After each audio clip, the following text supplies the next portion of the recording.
Қайырлы күн, мен бүгін райхан деген тамақ жасадым. Не үшін райхан деп атайтынымды видеоның соңында айта кетем. Бұл тамақты кішкентай кезімде анам өте көп істеп беруші еді.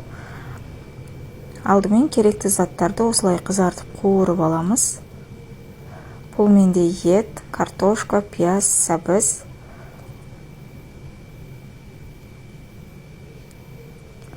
Қызартып қуырғаннан кейін артынша су құямын. Судың артынша бір кесе машты жақсылап жуып, оны да саламын.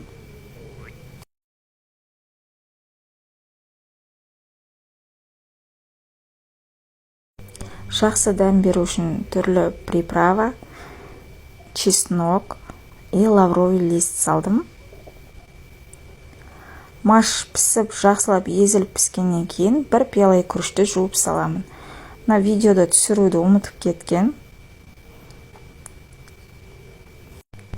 Күрішіміз піскеннен кейін райхан деген жапырақты саламын.